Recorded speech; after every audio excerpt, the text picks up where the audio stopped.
मित्रों, जय श्री राम। मित्रों, रामायण के पिछले भाग में सीता जी अपने सखियों के साथ फुलवाड़ी में श्री राम जी को देखा तो श्री राम जी के प्रति सीता जी के मन मंदिर में प्रेम का भाव जागा।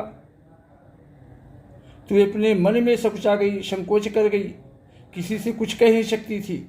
यहाँ तक की कथा तो मैं आप सब लोगों को श्रवण कराया था। मित्रों, चलिए आगे की कथा प्रारंभ करते हैं।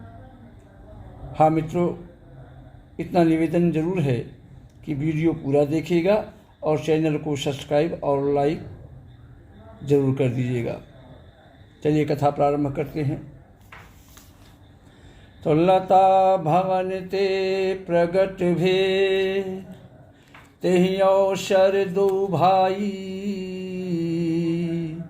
निकसे जन जुग विमल विधु, जलद पटल बिलगाई।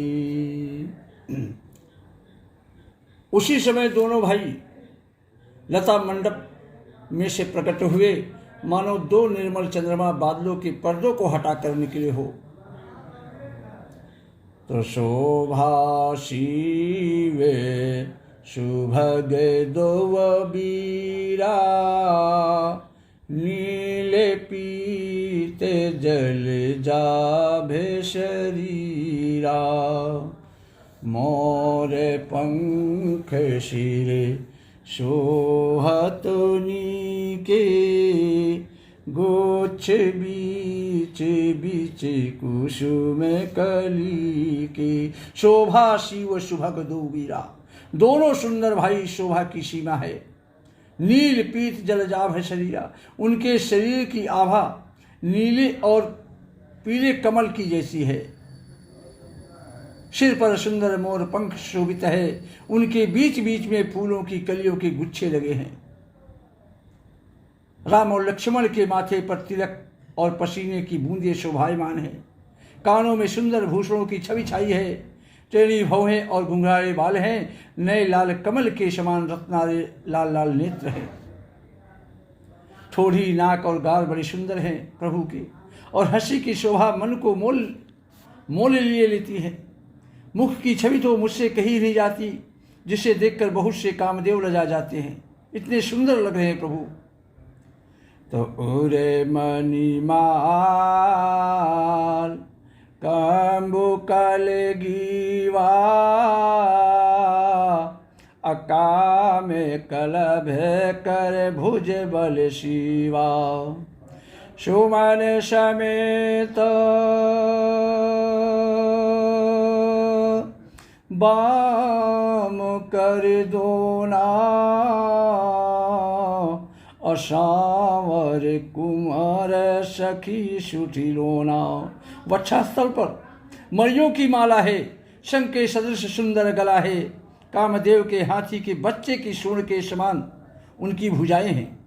जो बल की सीमा है, जिसके बाएं हाथ में फूलों सहित दोना है, इसलिए हे सखी वह सांवला कुंवर तो बहुत ही सलोना है। सांवर कुंवर सखी सुठी रोना, इसलिए हे सखी वह सांवला कुंवर राजकुमार तो बहुत ही सुंदर है। तो के हरि कट पट पीते धर, सुषमाशील निधान, देखी भानुकुल भूषे नहीं, बिसरा सखिन अपान। सिंह की सी पतली लचीली कमर वाले, पीतांबर धारण किए हुए शोभा और शील के भंडार, देखी भानुकुल भूष नहीं, बिसरा सखिन अपान। सूर्य कुल के भूषण श्री रामचंद्र जी को देखकर सखिया अपने आप को भूल गई, खो गई। तो धरि धीर एक आली शयानी, असीतासन बोली गही पानी, बहुरी गौरी कर ध्यान करे हूँ, अभूपे किशोर देखी किनिलियू। एक चतुर सखी धीरज धरकर हाथ पकड़कर सीता जी से बोली कि हे सखी, हे गिरिजा जी का दे। सीता सन बोली गही पानी, हाथ पकड़कर सीता जी से बोलती है कि बहुरी गौरी कर ध्यान करेहू, अब भूप किशोर देख किन लेहू। गिरजा जी का ध्यान फिर कर लेना, इस समय राजकुमार को क्यों नहीं देख लेती। शकुच सीय तब नयन उघारी, असन्मुख दो रघु सिंधु निहारी। तब सीता जी ने शकुचा कर नेत्र खोले और रघुकुल के दोनों सिंहों को अपने सामने खड़े हुए देखा।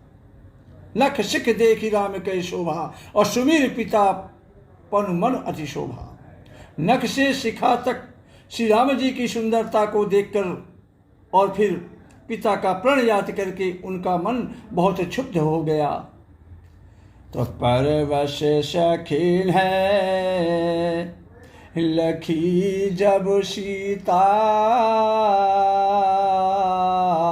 अभयऊ गहरू सब कहीं सभीता। जब सखियों ने सीता जी को परवश प्रेम के वशीभूत देखा, तब सब भयभीत होकर कहने लगी कि पुण्य आयोग ये ही बेरिया काली, अस कही मन बिहसी एक आली। बड़ी देर हो गई, अब चलना चाहिए, कल इसी समय फिर आएंगी। ऐसा कहकर एक सखी मन में हंसी। सखी की यह रहस्य भरी वाणी सुनकर सीता जी भी और सकुचा गई। देर हो गई जान उन्हें माता का ध्यान आया। माता को ध्यान करके उनको भय लगा कि धारी बड़ी धीर राम उर आने, और फिर अपन पौ पितु बस जाने। बहुत धीरज धर कर वे श्री रामचंद्र जी को हृदय में रखकर और उनका ध्यान करती हुई अपने को पिता के अधीन जानकर लौट चली। तो देखने में से मृग बिहा गे तरु, फिर बहोरी बहोर। निरखी निरखी रघुवीर छवि, बाढ़ई प्रीति न थोर। मृग पक्षी और वृक्षों को देखने के बहाने सीता जी बार बार घूमकर श्री राम जी को देख रही है, और श्री राम जी की छवि देख कर उनका प्रेम कम नहीं बढ़ रहा है, अर्थात बहुत ही बढ़ता जाता है। तो जाने कठिन है शिव चाप बिसुरती, अचली राखी उरु श्यामली मूरति। प्रभु जब जात जान की जानी, असुख स्नेह शोभा गुण खानी। शिव जी के धनुष को कठोर जानकर वे मन में विस्मृति हुई, मन में विलाप करती हुई हृदय में श्री राम जी की श्यामली मूर्ति को रखकर चली। प्रभु जब जात जानकी जानी, शिव जी के धनुष की कठोरता का स्मरण आने से उन्हें चिंता होने लगी कि ये राजकुमार रघुनाथ जी उसे कैसे तोड़ेंगे। पिता के प्रण की स्मृति से उनके हृदय में क्षोभ था, इसीलिए मन में विलाप करने लगी। प्रेमवश ऐश्वर्य की विस्मृत हो जाने से ही ऐसा हुआ। फिर भगवान के बल का स्मरण आते हुए बहुत प्रसन्न हो गई और सांवली छवि को हृदय में धारण करके हुए चली। प्रभु जब जात जानकी जानी, और सुख स्नेह शोभा गुण खानी। प्रभु श्री राम जी ने जब सुख स्नेह और शोभा गुणों की खान श्री जानकी जी को जाती हुई जाना, तब परम प्रेम में मृदु मशकीन्ही, अचारु चित्त भीति लिख लीन्ही। गई भवानी भवन बहोरी, अबंद चरण बोली कर जोरी। तब परम प्रेमी की कोमल स्याही बनाकर उनके स्वरूप को अपने सुंदर चित्ररूपी भित्ति पर चित्रित कर लिया। सीता जी पुनः भवानी जी के मंदिर में गई और उनके चरणों की वंदना करके हाथ जोड़कर बोली कि जय जय गिरिवर राज किशोरी,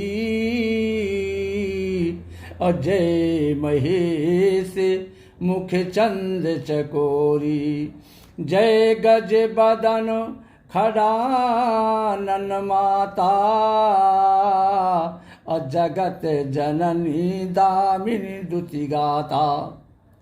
सीता जी माँ गौरी की वंदना कर रही हैं कि हे श्रेष्ठ पार्वती के राजा हिमाचल की पुत्री पार्वती, आपकी जय हो जय हो।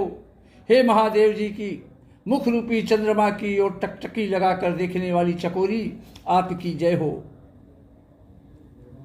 जय गज बदन खडानन माता, जगत जनन दामिनी द्रुति गाता। हे हाथी के मुख वाले गणेश जी की और 6 मुख वाले स्वामी कार्तिक जी की माता, हे जगत जननी, हे विजय लोकी,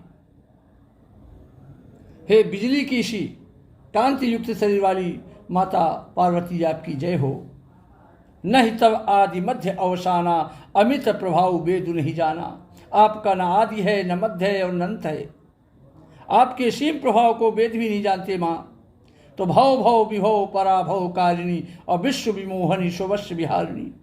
आप संसार को उत्पन्न पालन और नाश करने वाली है, विश्व को मोहित करने वाली है और स्वतंत्र रूप से विहार करने वाली है। ऐसी माँ सीता जी माँ पार्वती की वंदना कर रही है। श्री राम जय जय राम, श्री राम जय जय राम। जय श्री राम। राधे राधे।